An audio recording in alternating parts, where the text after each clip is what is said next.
पढ़ने के लिए जाता था, तो एक दिन उसके टीचर ने उसको होमवर्क दिया कि आज आपका होमवर्क है कि घर जाकर के 10 लोगों को आपको गले लगाना है,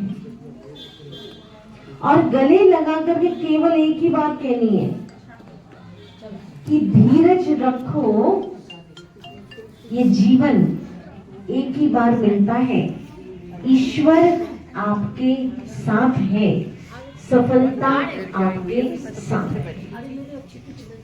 ये सबको आपको कहना है।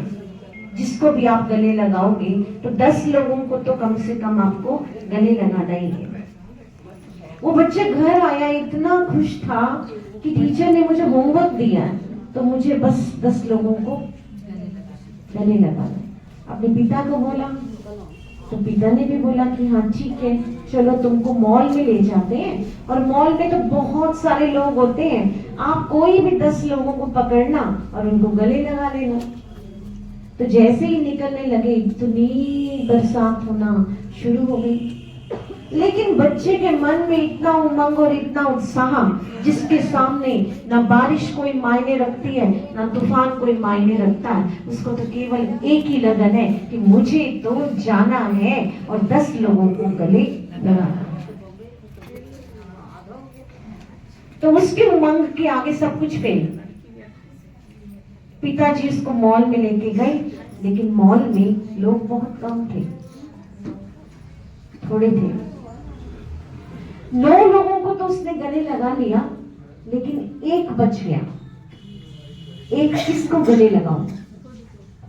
मॉल से जैसे ही बाहर निकले, लेकिन तूफान और बारिश इतनी थी कि गाड़ी चला पाना भी मुश्किल हो रहा था। तो वो लोग वहीं रुक गए। सामने एक घर दिखाई दिया जहां पर उन्होंने आश्रय लिया। पहुंचे उस घर में, बच्चे ने दरवाजा खटखटाया, अंदर से एक लेडी आई, और जैसे ही उसने बच्चे को देखा और कहा क्या चाहिए, तो बच्चे ने उसको तुरंत गले लगाया और उसके कान में कहा, धैर्य रखो, ये जीवन एक ही बार मिलता है, ईश्वर तुम्हारे साथ है।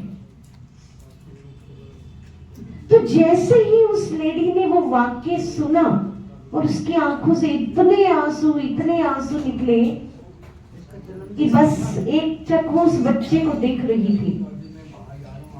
तो उसके पिता ने पूछा कि आप इतना क्यों रो रहे हो?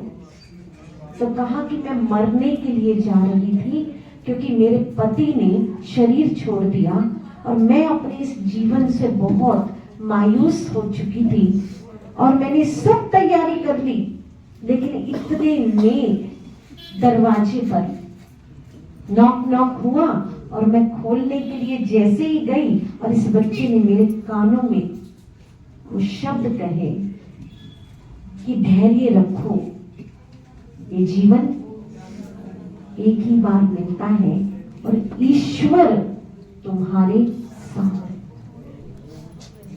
इन वाक्यों ने मुझे इतना सुकून दिया कि अब मैंने मरने का इरादा छोड़ दिया।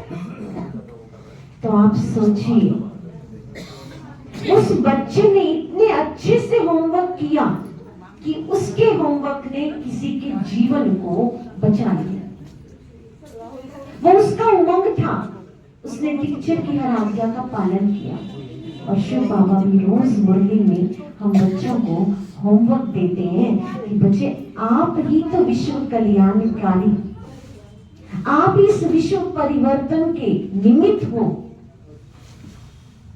और आपको अनेक आत्माओं को शांति से भरपूर करना है, हर आत्मा के दुखों को दूर करना।